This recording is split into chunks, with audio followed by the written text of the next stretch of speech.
নমস্কার বন্ধুরা, ডলি রন্ধনশালা সবাইকে স্বাগত। আজকে তোমাদের সাথে শেয়ার করব অনুষ্ঠান বাড়ির মতো আমের চাটনি রেসিপি। এইভাবে চাটনি বানালে আম যতই টক হোক না কেন, টকের পরিমাণটা আম থেকে অনেকটাই কমে যাবে, আর তার জন্য খেতেও ভালো লাগবে। অনুষ্ঠান বাড়ির আমের চাটনি আমরা তো সবাই খেতে ভালোবাসি, কিন্তু আমের চাটনিতে যে সিক্রেট উপকরণগুলো দেওয়া থাকে সেগুলো হয়তো আমরা সবাই জানি না। তাই আজকে আমি তোমাদের সাথে অনুষ্ঠান বাড়ির মতো চাটনির রেসিপি শেয়ার করব। আর আমি যেভাবে চাটনিটা বানিয়েছি, যদি এইভাবে বানাও তাহলে চাটনির স্বাদ কোনো অংশে কম হবে না। আমি এখানে বেশ কিছু আম আগে থেকেই ছাড়িয়ে নিয়েছিলাম। এগুলো আমাদের গাছের আম। এই আমের ভিতরে এখনো কিন্তু আঁটি বা কুশি তোমরা যেটাই বলো না কেন হয়নি। এবার আমি মাঝখান থেকে দু টুকরো করে কেটে আমি তোমাদের দেখিয়ে দেব। এই ধরনের আম দিয়ে চাটনি খেতে কিন্তু ভীষণ ভালো লাগে। এবার আমি সমস্ত আমগুলোকে ঠিক একইভাবে কেটে রেডি করে নিয়েছি। আমের পরিমাণটা যেহেতু অনেকটা, তাই কাটাটাও কিন্তু সময় সাপেক্ষ। তাই আমি আমগুলো কেটে একেবারে রেডি করে তোমাদের দেখিয়ে দিলাম। এবার আমি আমগুলোকে খুব ভালোভাবে ধুয়ে নেব। তাহলে চলো রান্নাটা আমি কিভাবে করেছি এবার সেটা দেখে নেওয়া যাক। প্রথমে আমি কড়াইয়ের মধ্যে বড় বাটির 1 বাটি পরিমাণ জল দিয়ে দিলাম। জলটা হালকা উষ্ণ দেখো গরম হয়ে গেছে। এবার এই হালকা উষ্ণ জলের মধ্যে আন্দাজ মতো 2 চামচ লবণ ব্যবহার করব। আমের পরিমাণটা বুঝে আমি লবণটা ব্যবহার করলাম।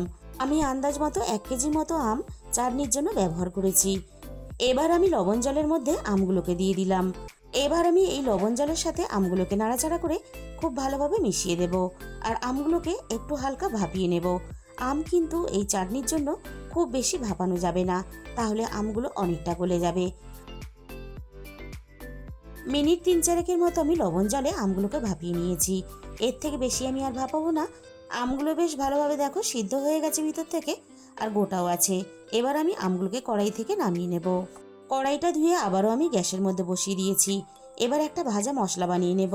তার জন্য এখানে 2 চামচ আমি নিয়েছি মৌরি, আর নিয়েছি 1.5 চামচ পাঁচফোড়ন, আর সাথে আমি নিয়েছি একটা শুকনো লঙ্কা। এবার আমি সমস্ত মশলা একসাথে নাড়াচাড়া করে হালকা আঁচে একটু ভেজে নেব, মশলা থেকে সুন্দর গন্ধ বেরিয়ে আসা পর্যন্ত। তবে খেয়াল রাখতে হবে মশলাগুলো পুড়ে না যায়, তাহলে মশলার স্বাদ আর গন্ধ দুটোই কিন্তু নষ্ট হয়ে যাবে। মশলা থেকে সুন্দর গন্ধ বেরোনোর সাথে সাথে আমি মশলাগুলো কড়াই থেকে নামিয়ে একটা প্লেটের মধ্যে ঢেলে নিয়েছি। পরে আমি মশলাগুলোকে গুঁড়ো করে নেব। এবারে আমি কড়াইয়ের মধ্যে নামমাত্র একটু সর্ষের তেল দিয়ে দেব। চাটনিতে কিন্তু খুব বেশি তেল ব্যবহার করা যাবে না, শুধুমাত্র আমি ফোড়নটা ভাজার জন্যই যেটুকু তেলের প্রয়োজন সেটুকুই দিয়ে দিয়েছি। এবার আমি ফোড়নে দিয়ে দিলাম 1/2 চামচ পাঁচফোড়ন। এবার আমি পাঁচফোড়নটাকে নাড়াচাড়া করে বেশ ভালোভাবে ভেজে নেব, পাঁচফোড়ন থেকে সুন্দর গন্ধ বেরিয়ে আসা পর্যন্ত। এবার আমি ফোড়নের মধ্যে জল দিয়ে দেব। আমি এখানে 1 লিটার জল ব্যবহার করব। আমের পরিমাণটা যেহেতু অনেকটা, তাই জলের পরিমাণটা কিন্তু একটু বেশি ব্যবহার করতে হবে, কারণ আমের চাটনি খুব বেশি কিন্তু গাঢ় হলে খেতে ভালো লাগে না। এবার আমি জলের মধ্যে আরও একটু স্বাদ মতো লবণ দিয়ে দিলাম। লবণের সাথেই আমি অল্প একটু হলুদের গুঁড়ো দিয়ে দেব। হলুদের গুঁড়ো কিন্তু খুব বেশি ব্যবহার করা যাবে না, তাহলে আমের চাটনির কালারটা চেঞ্জ হয়ে যাবে, দেখতে কিন্তু ভালো লাগবে না। লবণ আর হলুদটাকে আমি জলের সাথে নাড়াচাড়া করে বেশ ভালোভাবে মিশিয়ে দিলাম। জলটা যাতে তাড়াতাড়ি ফুটে ওঠে তার জন্য আমি কড়াইটা একটু ঢাকা দিয়ে দিলাম। মিনিট 3-4 পরে আমি কড়াই থেকে ঢাকাটাকে সরিয়ে নিলাম। জলটা দেখো বেশ ভালোভাবে ফুটে উঠেছে। এবার আমি এই জলের মধ্যে স্বাদ মতো চিনি দিয়ে দেব। আমি এখানে 1 কেজি আমের জন্য আন্দাজ মতো আমি 400 গ্রামের মতো চিনি ব্যবহার করলাম। তোমরা যে যেমন মিষ্টি খেতে চাও, তোমরা যে যেরকম মিষ্টি খেতে চাও সেই হিসাব করে চিনিটা ব্যবহার করবে। এবার আমি চিনিটাকে নাড়াচাড়া করে জলের সাথে বেশ ভালোভাবে মিশিয়ে দেব। আর এইভাবে নাড়াচাড়া করে চিনিটা জলের সাথে মিশিয়ে দেব, আর একটা পাতলা শিরা বানিয়ে নেব। মিনিট 6-7 মতো আমি চিনিটা জলের সাথে ফুটিয়ে নিয়েছি, আর দেখো একটা পাতলা শিরা বানিয়ে নিয়েছি। এবার আমি জল ঝরানো আমগুলোকে চিনির শিরার মধ্যে দিয়ে দিলাম।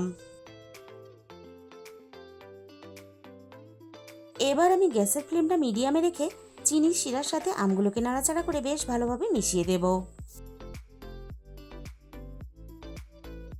আমগুলো খুব ভালোভাবে মিশিয়ে দিয়েছি। এবার আমি চাটনিটাকে হতে দেব।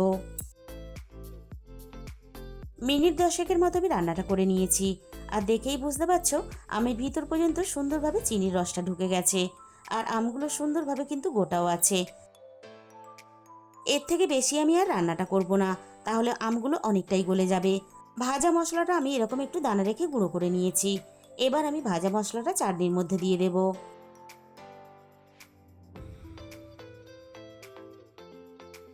আর এই ভাজা মশলাটা দেওয়ার জন্যই একেবারে অনুষ্ঠান বাড়ির মতো স্বাদ আর গন্ধ দুটোই চলে আসবে। বন্ধুরা, একদিন হলেও তোমরা এইভাবে আমের চাটনি বাড়িতে বানিয়ে দেখতে পারো। আর এই ভাজা মশলাটা দেওয়ার জন্য সহজে কিন্তু চাটনিটা নষ্ট হয় না, তোমরা অনেক দিন ফ্রিজে রেখে খেতে পারবে। তাহলে বন্ধুরা, আজকের এই রেসিপিটা শেষ পর্যন্ত দেখার পরে তোমাদের যদি ভালো লেগে থাকে ভিডিওতে একটা লাইক করে দিও, আর নিজেদের বন্ধুদের মধ্যে শেয়ার করে দিও, আর কমেন্টের মাধ্যমে জানিও তোমাদের কেমন লাগলো। আর যে সমস্ত নতুন বন্ধুরা এখন পর্যন্ত আমার চ্যানেলটা সাবস্ক্রাইব করনি, এরকম সহজ ঘরোয়া রেসিপি পেতে আমার চ্যানেলটা সাবস্ক্রাইব করে আমার পাশে থাকার অনুরোধ রইল।